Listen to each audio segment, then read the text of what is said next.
歡迎各位觀眾收睇周一長談，我係你哋呢一集節目嘅主持人梁英年。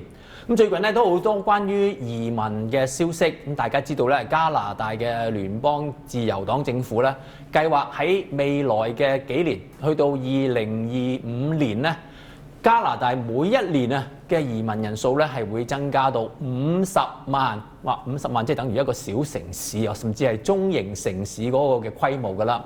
咁而喺嚟緊呢幾年咧，政府不斷推出一啲新嘅項目，特別見到咧，當呢個世界局勢越嚟越動盪，出現越嚟越多嘅問題，好多人咧都想離開自己嘅家園。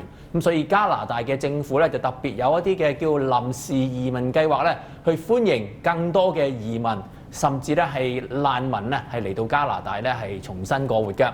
咁喺今日嘅節目裏邊咧，我哋就請嚟一位嘅嘉賓，佢係喺而家嘅加拿大國會裏邊反對黨、官式反對黨、保守黨有關移民事務嘅評論員，咁可以叫佢做呢一個影子內閣嘅移民部長啊。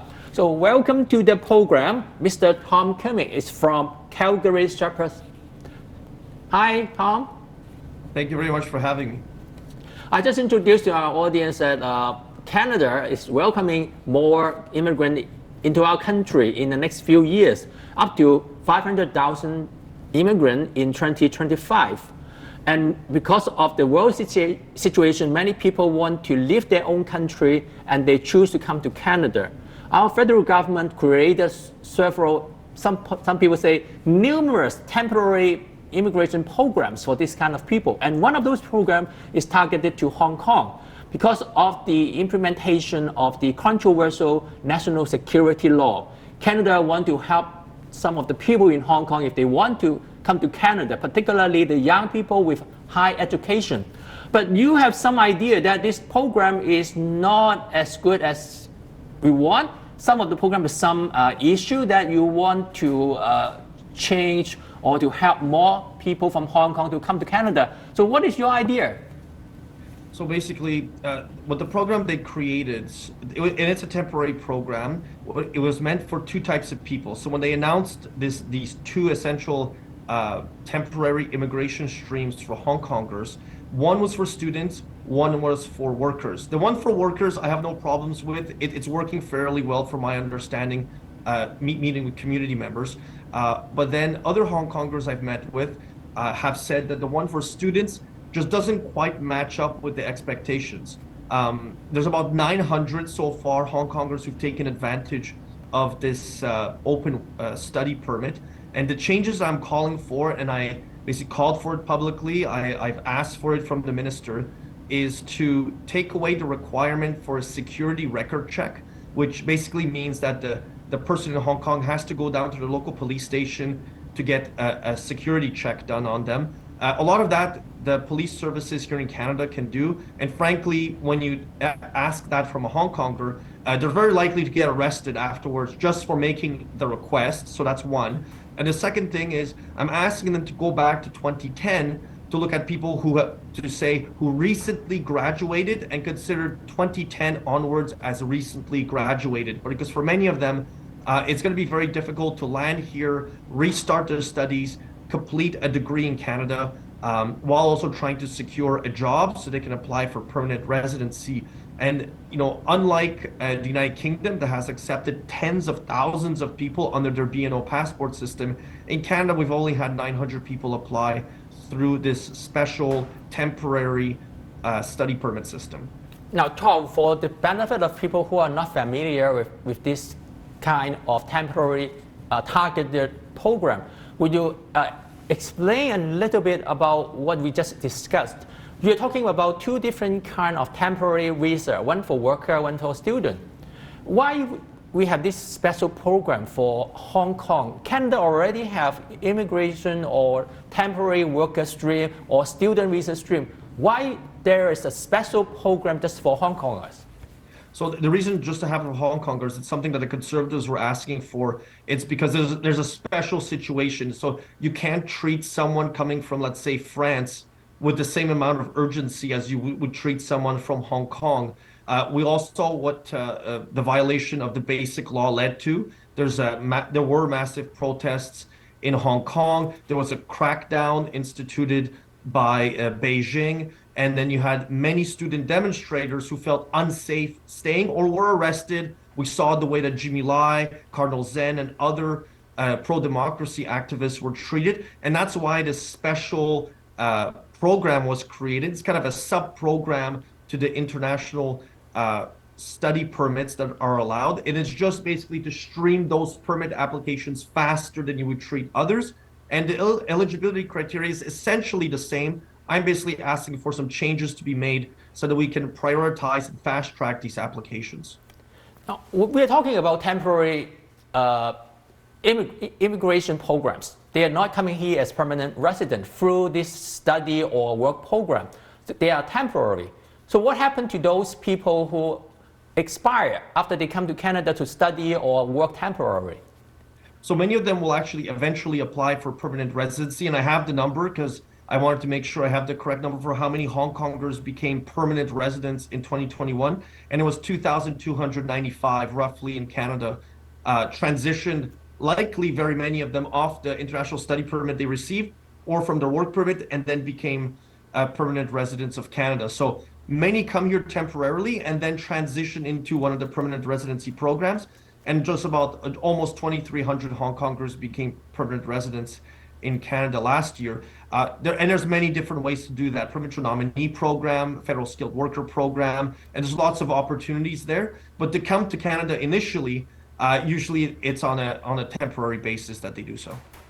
Now, we just talked about the requirement of background check when they apply to come to Canada, and you're proposing to take away this requirement from the application. Then how can Canada make sure that people that come into our country, they have no criminal background, they are not the bad guys? Absolutely. So that's a risk that we're taking here. But what we're asking for is we're still going to do a security record check on them, but Canada will be the one to do it. What we're basically asking the federal government and the federal Liberals to do is not to place the pro-democracy demonstrator at risk by going down to the Hong Kong constabulary and asking for a police record check from the people who are looking to arrest them in the first place.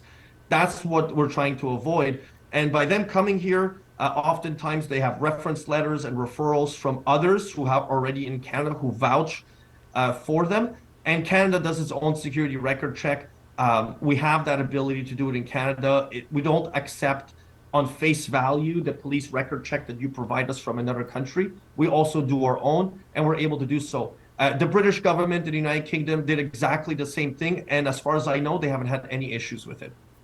Now, the other point about the issue that you're going to raise in the House is regarding the temporary nature of this program. Is this program going to expire soon? And why do you want to extend this program for Hong Kongers? So it expires next year in February, and obviously we see that the crackdown from Beijing, the rollout of the security law, which, as you said, is controversial.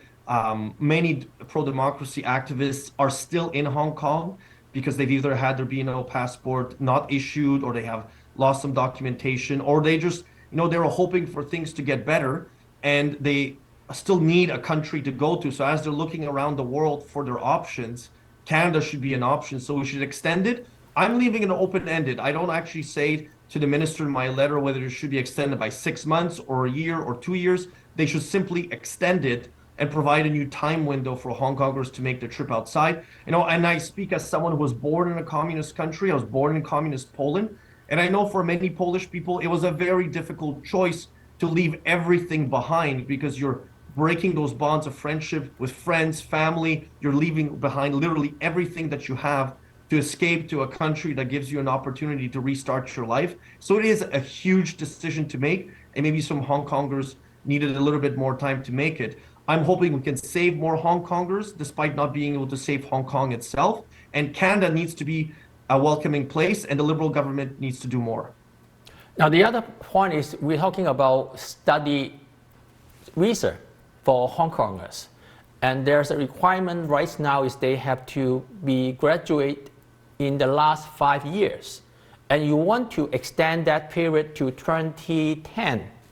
So that is a long time. Why you think 2010 is better than what we are requiring for that 5-year limit now? So a lot of these people have been democracy activists for a decade now and have been participating in the pro-democracy movement for an extended period of time. It's not the recent protests in the last few years that are the cause of them being arrested or warrants being issued for their arrest. So there's a vibrant democratic movement in Hong Kong that's been around for a long time. And I think based on the consultations I've done with Hong Kongers in Canada, based on discussions and emails and correspondence I've received, that 2010 would be a better date. And just generally, I believe, we're lifelong learners, and we should have that opportunity for those who want to go back to school and earn a Canadian degree, diploma, or certificate to make their studies here. And this is a chance for Hong Kongers who recently graduated to come here on a study permit and continue their education, and also show that they can make a contribution to Canadian society more broadly. But the Hong Kong movement, the democracy movement, it didn't start recently, and so this will allow more Hong Kongers to have the option of coming to Canada. Now, some people may say Canada is trying to steal the brightest, the youngest people from around the world, including Hong Kong. And you said we're trying to help those pro-democratic activists in Hong Kong. Not all of them are highly educated. Not all of them are graduated from university or high school. How about all the other people that we try to help, but they not fall into this category? So any one of them could apply through any one of Canada's other immigration streams, which are, of course, open right now to Hong Kongers, any one of them.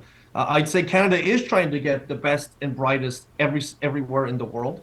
And I want to make sure that every single one of them can practice in the profession when they get here. I want to make sure that every single one of them can, if they want to start a business, if they want to go back to school, if they want to raise a family, make a contribution to Canadian society and pay our taxes here, I want to welcome them as much as possible, as long as they can clear all of our eligibility requirements. And all Hong Kongers are welcome to apply through Canada's immigration streams. But this particular stream is meant for pro-democracy activists in Hong Kong. And it's a way that we conservatives want to advocate for them to pick Canada as their destination of choice when they're looking to restart their lives. Now, talking about immigration in general, we know that the world is going probably into a recession in the coming year. And many countries are reducing their number of immigrants. But Canada, on the other side, is increasing our number of immigrants. The Liberal is proposing 500,000 immigrants every year from now on until 2025. So 1.5 million immigrants in the next 3 years. How can Canada cope with this large number of influx of new people while we still have a lot of problems with our healthcare, with our housing, and with our economy? Do you support that high number of immigration target by the Liberal government? So what I've been saying from the very beginning is the Liberal government put out that number, and the 500,000 comes directly from year 3, because it's not 500 every single year. It's only in year 3, and the Liberals promoted that number to grab headlines. They want to kind of shock media newsrooms into posting that number.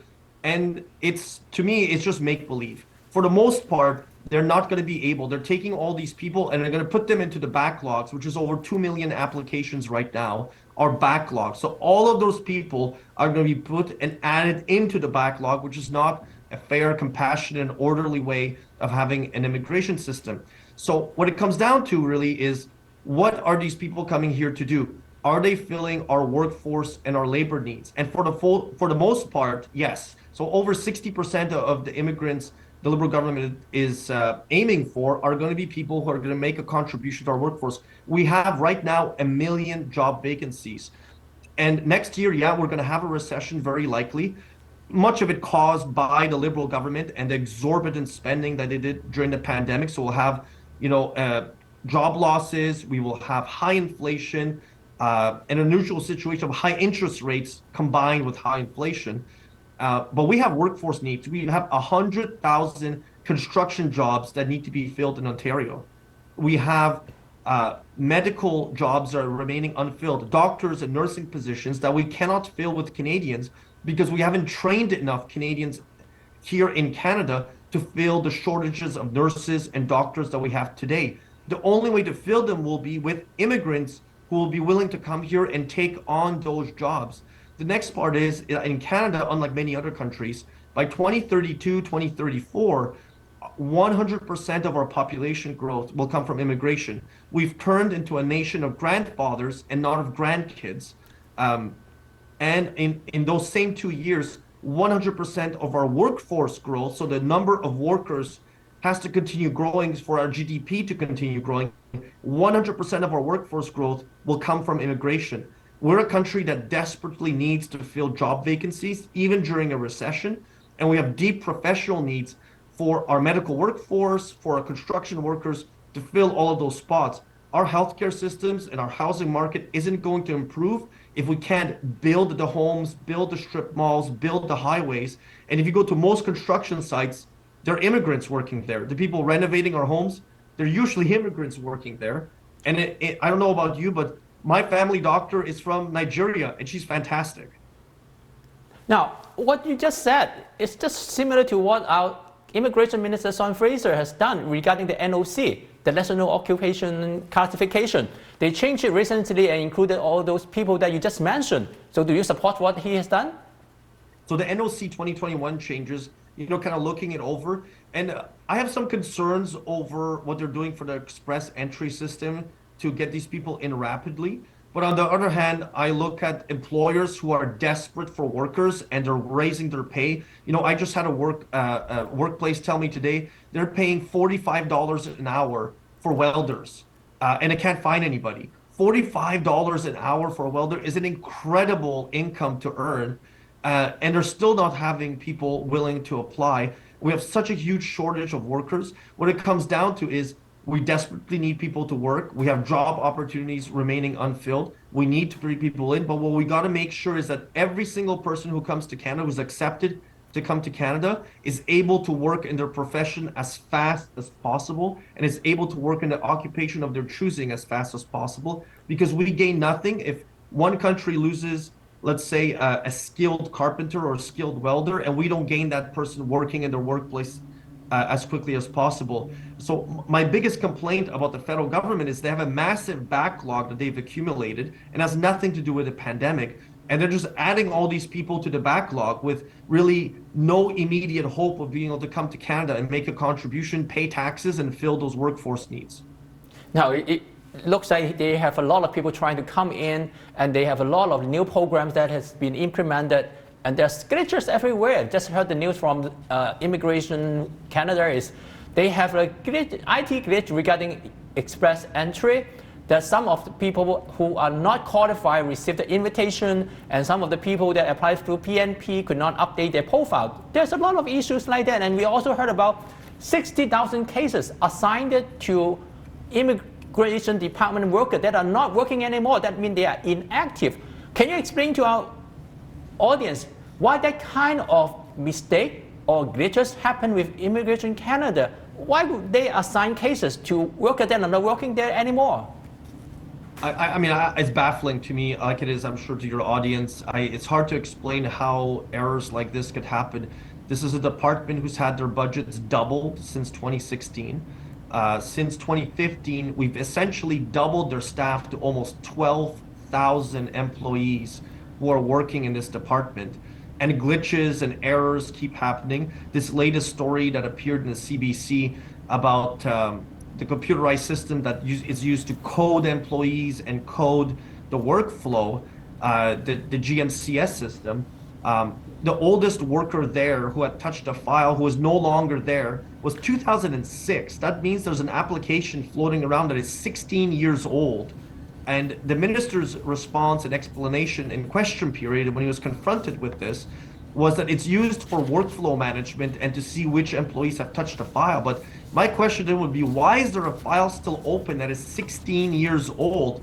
Because I refuse to believe that when I came to Canada in 1985, that the people who processed my father's sponsorship application, that there's still a code in the system somewhere to show who touched the file, or that those people are still working in the department. It's a baffling answer the minister gave in Parliament. It makes no sense. I highly question the way they're doing the management of these applications. Potentially there are 60,000 people, 60,000 applicants who are simply lost in the system somehow. And I've heard from many people who have been waiting years to bring in their parents, or have been waiting 2 years to have their refugee claim heard, or 199 days to have a visa application considered for a husband coming from Nigeria. I really hope none of these examples, none of these people are the ones who've had an employee code assigned that's not working there in their department. And it's just baffling to me that the minister would simply explain it's for workflow reasons. Yeah, that kind of explanation is hard to believe, and that's what you heard from the immigration minister and from the government in the House of Commons.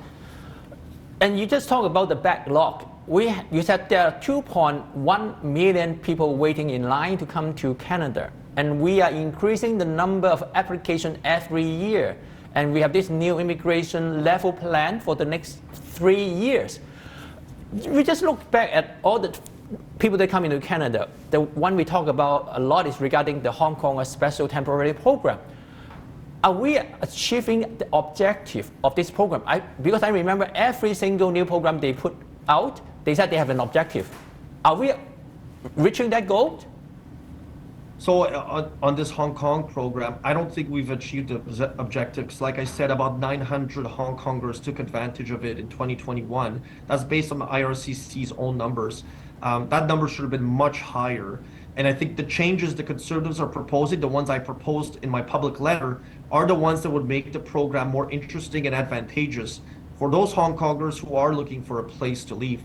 More generally, when we talk about the backlog, it's over 2.1 million. It's approaching 2.2. The Liberals are fond of using the talking point that they blame the pandemic for all these backlogs. But the backlog is really formed. It was already there pre-pandemic. It was what, 1.8 million applications. It rose to 2.6 million as of August, and it started to decrease as of August of this year. Department has moved forward with a digitization program. So all applications are now to be made digitally, and in the hopes that this will be a better way of processing them. But frankly, every single processing time for study permits, for work permits, for temporary resident visas, for people just visiting, are all longer than they were in 2015. I could pull out the stats if you wanted to, but every single stream of immigration, except for maybe a handful, now take longer than they used to in 2015. And the department sets its own service standard. So the department decides how much time each application should take.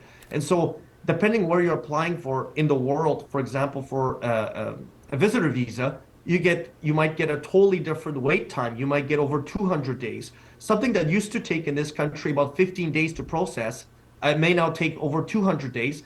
And we just heard from the minister that their goal is 60-day turnaround for a work permit.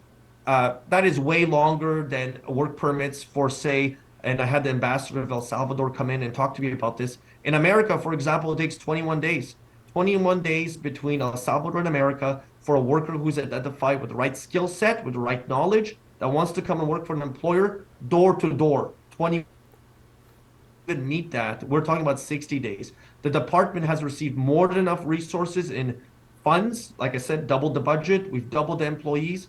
And the problem is the political leadership that we have in this country. The people running the immigration department right now at the political level are simply disinterested in making an actual effort to try and clear the backlog and provide a really good quality service for immigrants who are coming to Canada and for employers who are trying to find the right immigrants to fill their workforce needs. Now, if you look at the history in Canada regarding immigration, when the Liberal is in power, they say they will increase the number of immigrants coming into the country, but they will not look at the backlog. When we change our government from the Liberal to the Conservative reduce the backlog or cut down the backlog, eliminate the backlog, but by the time they eliminated the backlog, the Liberal come back to be government again. And then the backlog will happen again. It happened term after term if you look at the history. And right now, our backlog is increasing. The government increased the resources, increased the budget for immigration, increased the number of workers, but they are not turning out double the number of immigrants coming into Canada. So how could we have to solve this issue? Not changing the government at this time, or we need to do something? I think I would change the government, elect a strong majority national conservative government, and you won't have these mistakes. And you're absolutely right. When the conservative government of Stephen Harper earned the right to government in 2006. For several years, they tried to fix the department. So they tried to fix processes, make it a better immigration system. And they had multi-million application backlogs at the time. I think it was 6 to 8 million that they had accumulated from the Liberals that they were trying to clear. Every action they took actually wasn't resolving the underlying systemic problems at the department. So when a new immigration minister was named Jason Kenney, the only way to clear the Liberal made backlog from the Jean Chrétien and Paul Martin years, so we're talking pre-2006, was to give everybody back their applications and the money they paid in service fees to have them processed and restart the system. I do not want to go back to those bad old days of what the Liberals caused pre-2006, because that is unfair to people who expected first in, first out. They made an application in good faith to be considered. What we have right now is I think a situation where we find ourselves with the same type of underlying systemic problems at the department. The department has doubled its budget, doubled its employees. They're on Minister of Immigration number 4 right now. And it's just not a priority for this federal government. They make announcements. They're really good at announcing things and announcing and trying to grab headlines. But when it comes to delivering and doing and actually executing, this is where they're failing. And the only way to change that is by changing the political leadership at the top and changing it to a conservative government. Now, we just talk about the special temporary student visa program for Hong Kong. We call it the Stream B. It's going to expire in the coming year, February. So it's really pretty soon. And you're proposing to extend it. So when will that happen? We will see the result of your championing of to extend this program. Your guess is as good as mine. I've had zero response from the Federal Minister of Immigration. I've had no interest as far as I know. It would be, I think, a really nice Christmas gift to Hong Kongers, both who have family members here, who are already here, to the community that is making Canada their home, for us, for the Parliament, and for the federal government to answer my letter in the yes and say, yes, we will be extending it and make that announcement before Christmas, before New Year's. But they may take as long as next year. If they do nothing by February when the program expires, I will take it up in Parliament again, and I fully expect that the Parliamentary Immigration Committee will also take up this issue and will advocate on behalf of Hong Kongers to make sure that the changes that I've suggested be made and that the Liberal government be held accountable for having let the program expire, because I think these are reasonable changes. We're not asking for a lot. We're not talking about tens of thousands, hundreds of thousands of people who qualify. The program took in 900 people last year. I think we can do better this coming year. Yeah, so I hope we'll hear some good news from you and from the government before the deadline of that program. And this program is not just to help those young and bright and pro-democratic activists in Hong Kong. They are coming to Canada to contribute to our workforce and to contribute to build up Canada for the future, for our future generation. Thank you very much, Tom, for coming to this program. Thanks very much for having me. 好多謝咧係Tom Kmiec 同大家係講解咗咁多有關於加拿大現時嘅移民政策嘅。佢係聯邦國會官式反對黨保守黨嘅移民事務評論員。咁加拿大有一個特別嘅項目咧，係幫助喺香港嘅年青人，因為咧佢哋過去喺香港咧係支持民主係一啲嘅活躍人士。咁我哋咧就好希望咧佢哋能夠可以嚟到加拿大咧係生活嚟呢度讀書或者係工作嘅。咁呢啲嘅臨時簽證咧可以幫助佢哋嚟到加拿大。而喺加拿大咧係攞到一啲嘅工作經驗，喺加拿大咧係完成佢哋學業之後咧係可以申請成為加拿大嘅永久居民嘅。咁但係其中一個有關於係讀書嗰個項目咧，係嚟緊嘅2月咧就會係期滿，因為呢個係臨時嘅項目嚟㗎。咁咪希望咧可以將呢個嘅項目咧係延長，而且咧可以幫助到一啲香港嘅年青人，唔單止喺過去5年係畢業嘅，而係去到2010年咧畢業嘅都可以透過呢個項目咧係移民嚟加拿大嘅。咁今日咧就好多謝阿 Tom， 咁希望咧我哋好快聽到一啲嘅好消息，能夠同大家咧係繼續跟進報導嘅。拜拜。